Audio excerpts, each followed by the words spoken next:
Our last discussion dealt with taking derivatives of functions when we didn't necessarily have to solve for a specific variable. If we had x's and y's interchanged and we really didn't want to solve that function for y, we still found a way to take a derivative, and we called it implicit differentiation.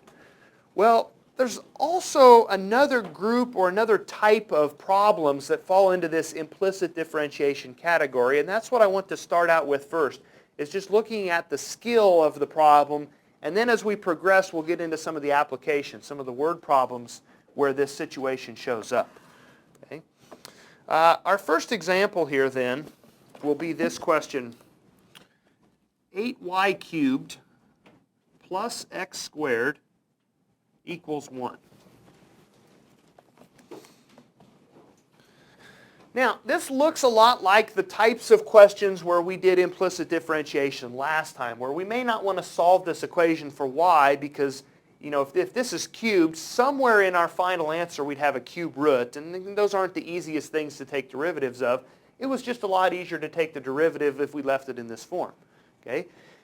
There are a lot of real-world applications, though, where we don't necessarily have y as a function of x. In other words, if I know, I may not know the x. If I know the x value, I may not be able to just directly figure out the y coordinate. There's a lot of times where t for time is the independent variable.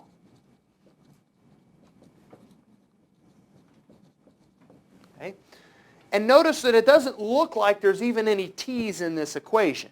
Okay?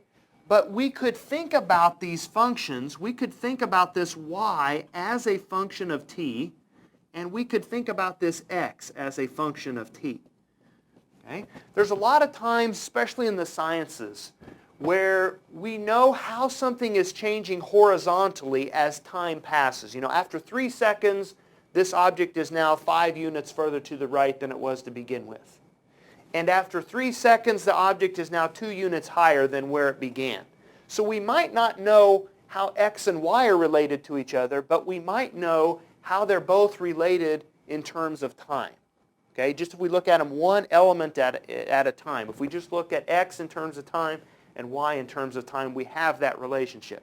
Okay? And the nice thing is that implicit differentiation works just as good with this situation as it did on our talk last time.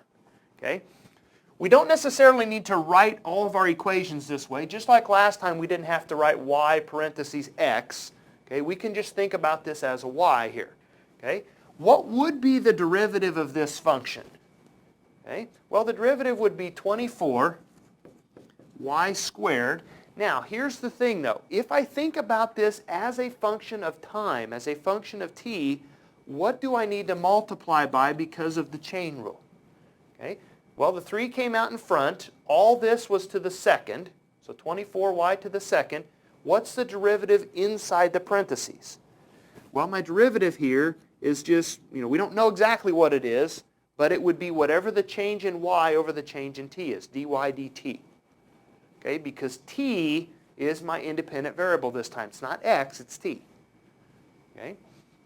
Let's try to apply the same concept over here. What's the derivative of something squared? Well, the 2 comes out front. My x of t gets raised to what power?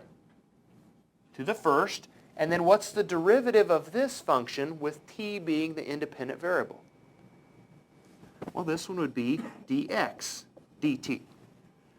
Okay? All right? So notice that today the only difference is that now we're letting t be our independent variable, so that's why all the denominators are dt's today instead of dx's like they were last time. Okay? On the right side, the derivative of 1 is just 0. And so using implicit differentiation, we can go through and take the derivative of a function with t being the variable. Okay? Now, the next step in this process would be to give you some values. Okay? They would say in this problem, let's look at the point 3, 1. Let's see, 3, -1. There we go. And let's say that dx dt is changing at a rate of 2. dx dt equals 2. Excuse me. What's the only thing that we don't have a value for then? dy dt. And so that's the thing that they would be asking you to solve for. They'd be saying, well, solve for dy dt. Okay? So in other words, at this particular point, if we know the x variable is changing, it's 2 units further to the right than it was, well, how much further is the y value away from where it was? Is it higher, lower, how far away? Okay? So all we've got to do is just do some substitution here. Okay, the y value is -1. dy dt is our unknown. The x coordinate is 3, and the change in x is 2. Okay? And now it just becomes an algebra problem that we need to solve here. Okay, this would be 12. So 24 times dy dt plus 12 equals 0. If I subtract 12 and divide by 24, looks like dy dt is -1/2. So what this is saying that if we're on this particular graph at this particular location, okay, the x value is changing at a rate of 2 units per second, or whatever the time is in this problem. Okay, so we're 2 units further to the right, but we are also a half a unit below where we were a little bit ago. Okay, so this is just telling us as time goes by, how did the y coordinate change?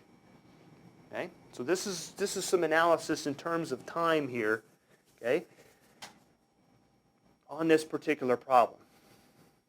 Okay, questions with this? All right, let's look at one more example, and then I'm going to try to explain this concept, really what's going on behind the scenes as well. I think this might help.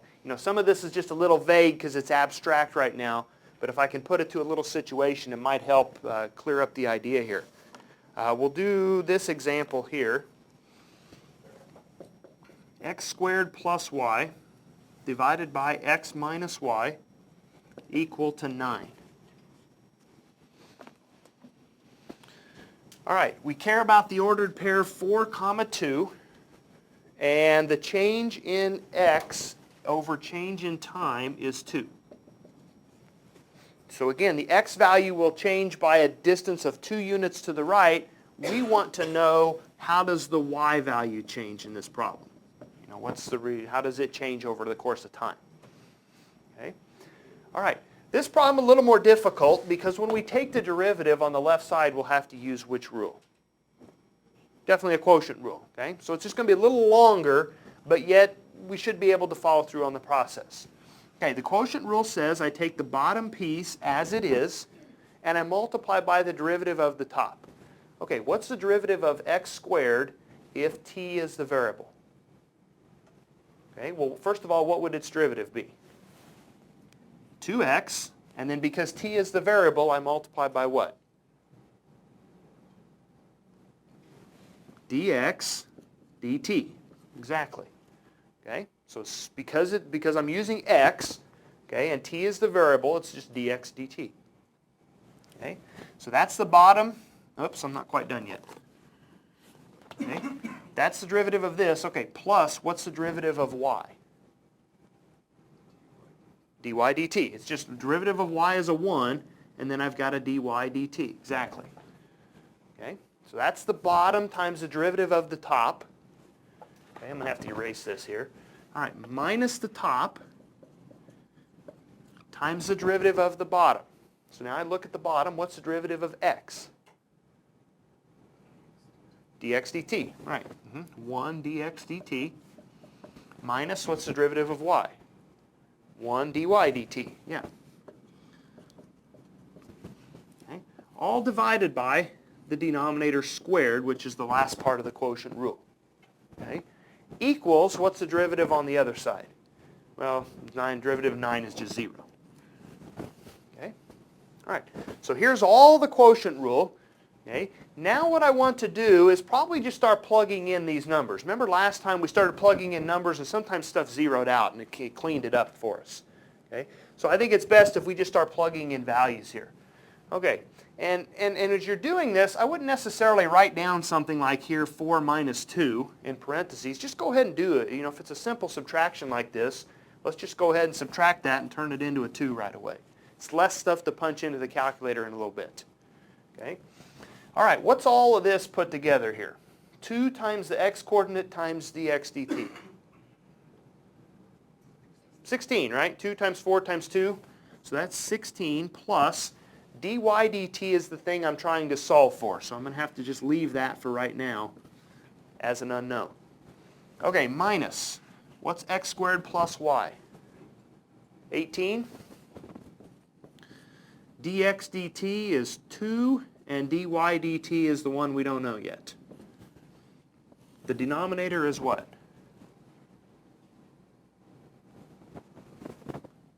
Looks like a 4, right? 2 squared is 4. Okay? So we've got this all equal to 0, and my goal is to solve this for dy dt. What would you do first to solve this?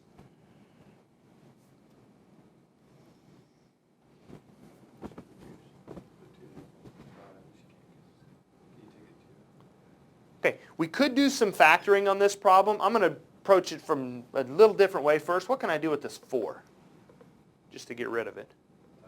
Okay, I can multiply it across, right? Cross multiplying. 0 times 4 is 0, so really I can just ignore this 4 almost because it just multiplies over times 0. Okay, now I've got all of this stuff equal to 0. Okay, I could do some factoring. What's another process that I could use here? Okay, I could just distribute through and put all my like terms together, and then I think that'll do the same thing as factoring here. Okay, all right, so this will be a 32. This will be 2 dy dt. This will be a negative 36, and then another, let's see, this will be a 1 dy dt, won't it? Okay, I got a negative sign here and a negative sign here, so that's positive. And then this equals 0. Okay, put all my like terms together. How many dy dt's do I have here? I got 3 of them, right? 2 and 1, so I got 3 dy dt's. Because I made a mistake, it looks like. You're right. Okay, 18 times 2 is definitely 36. 18 times this, yeah. This should be an 18 dy dt. Thank you. Okay, so now we have a total of 20 dy dt's. Okay, 32 minus 36 would be negative 4 equals 0. If I subtract the 4 and divide by 20, it looks like 4 divided by 20, or 1/5, is my change in y over change in time, dy dt. Okay. All right, now I want to go back, and I'm going to use this example here because it's a little bit easier than this quotient rule here. It'll be less calculation here. But we've already got the answer here. We know that dy dt is negative 1/2. Okay, that was the thing that we were trying to solve for. What if we just try to go back and look at this, without the derivatives? What's really going on in this particular problem here? Okay. Well, in this situation, we know we're at a specific ordered pair, 3, negative 1. Okay? And what we're looking at is we're looking at a change in x over change in time of 2. So let's just say, for example, right now I want to let 1 second go by. We're just going to let time be seconds here. Okay? So if I let 1 second go by, where am I at in terms of an x-coordinate? I was at 3, and I let 1 second go by, so where am I at now? Well, I should be over at location 5, right? Because what this is saying is I started at 3, and my x changed by a value of 2. So now I'm over to x equals 5. Okay? What happens to the y-coordinate? Well, I was at negative 1, and where am I at now?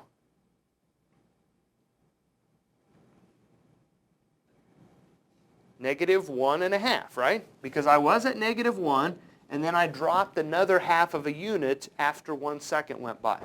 Okay? So what this is doing is it's giving me the location on this particular curve where I'm at after 1 second goes by.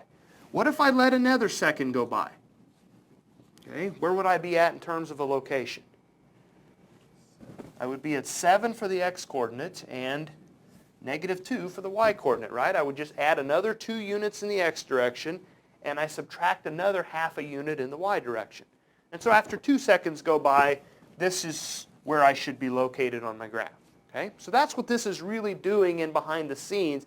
is it's telling us where we should be at after a certain amount of time has elapsed. Okay? All right, questions with that? Okay. Now, I want to look at some applications or some word problems where this is used, and I'll go ahead and put one of them up here on the overhead.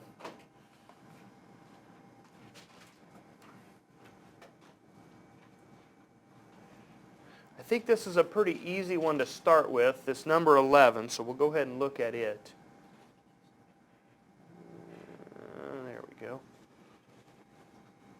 Zoom it just a little bit, maybe it'll focus better. Okay. It says, given revenue and cost functions of R and C, X is the daily production and sales. Find the following when 40 units are produced daily and the rate of change of production is 10 units per day. Okay?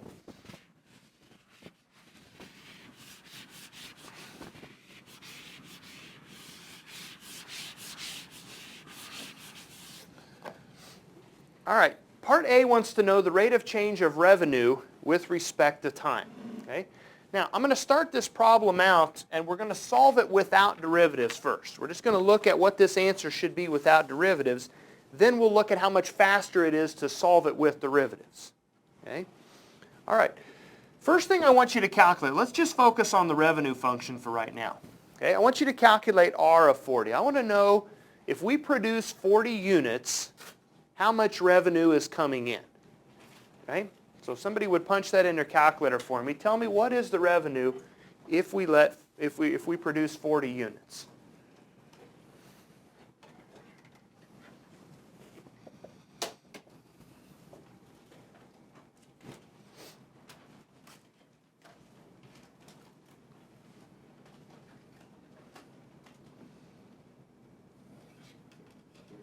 $13.60. All right. So if we produce 40 units a day, our revenue is $13.60, so that's how much money we are bringing in. Okay? Now, here's my next question. Read through this problem here again. If I let a full day go by, okay, so I'm going to let time be 1, and in this case it's in days. If I let a full day pass, how many units will I be producing the next day?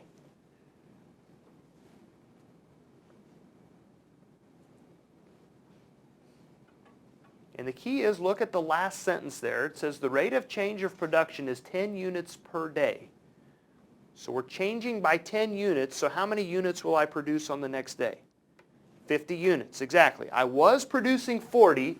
Now, after one day, I will be producing 50 units. Okay? My rate of change was 10 units each day. Okay? That's what I want you to calculate next. Okay? What's my revenue on the second day if I let this go up to 50 now?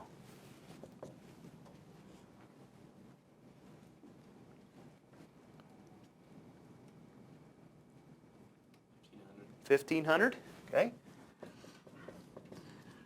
Now, notice what this question is asking. The question says, what is the rate of change of revenue with respect to time? When I see something like that, in my mind, I've done a little more calculus than you have, but that's a good clue to me right away that the rate of change of revenue is dr. With respect to time, that's dt. Okay? How much is the revenue changing versus how much is the time changing?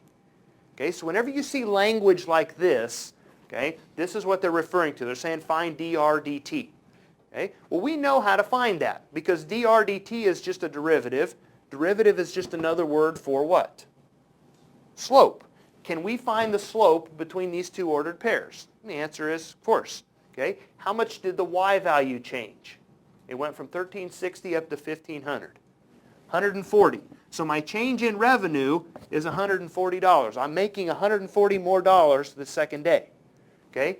How much did my time change? Now be really careful here because we don't want to know how much this changed. How much did the time change? 1 day, right? Okay? So my dr dt is $140 per day. Okay? So right now it appears that I can expect to make about $140 more each day if we let this continue, this process go on. Okay? All right, now, The only problem is that in calculus, sometimes if we let a whole day go by, that's too long. Okay? We want to shorten the amount of time that elapses. Okay? So what if I don't let a whole day go by, but what if I only let a half a day go by? Okay? All right, we've already got this R of 40. Okay, that's where we were at the start of the day. What if a half a day goes by? How many units would we be producing? 45, right? Instead of making a whole 10 units, we'd only be making a half a day, so we're only up to 45 units, right? Okay, what is R of 45 here? 1440. And so then what is my dr dt in this problem? Okay, well, how much did revenue change here? How much more revenue do I have? $80? And how much time has gone by? Not a full day, but just a half a day, right? So my change in time is only on a half a day. Okay, 80 divided by a half is what? 160. Okay, so now my dr dt is $160 a day if I just look at it this way. Okay, now we could keep going with this same process. I can keep shortening the amount of time. You know, we could go from 40 to 41.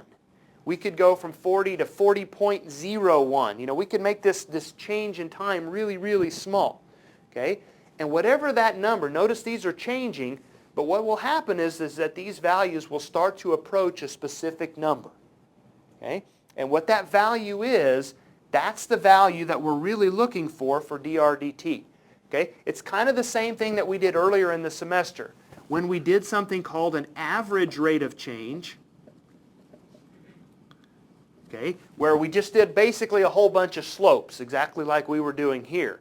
But then we let that time get smaller and smaller, or that distance get smaller and smaller, and then we were eventually able to get what was called an instantaneous rate of change. Okay? Here we did a whole bunch of slopes. What did we do on instantaneous rate of change? Well, we just took the derivative and subbed in a number, didn't we? Okay? So that's the same idea that's going on here. We could keep doing this and just get really close values and get a pretty good answer, but if we take the derivative and just sub in 40, that'll be faster. Okay? And so that's kind of the behind the scenes. That's what we're looking for in behind. We're looking for how much is our revenue changing per day, but we want to calculate it in an efficient way. Okay? So let's go ahead and do that now. Let's go ahead and look at our revenue equation. R of x equals, well, not R of x, but this is kind of in terms of time here, 50x minus 0.4 x squared. Okay, we want to solve this the fast way now. Okay, notice we are still trying to find dr dt. So when I take the derivative of the left side, what's the derivative of r with respect to t? Well, what's the derivative of r? Derivative of r is just 1, isn't it? Derivative of any variable is just 1, but what would I have to multiply by? Well, I'd have to multiply by dr dt, wouldn't I? Okay, because r is my variable. Okay, now let's keep going to the right side. What's the derivative of 50x with respect to time? 50, and then what do I multiply by? dx dt, exactly. Okay. What's the derivative of this second piece over here? Minus 0.8 x to the first times what? dx dt, right. Okay. So the derivatives aren't really that bad if you don't forget to multiply by the dx dt or the dr dt or whatever the variable happens to be in that problem. Okay, now, we've got all this set up. I want to solve for this one. You know, that was my question at the beginning. So I'm going to not sub anything in for it. I need to have a value to sub in for dx dt, and I also need a value to sub in for x. Well, what's the x value that we care about in this problem?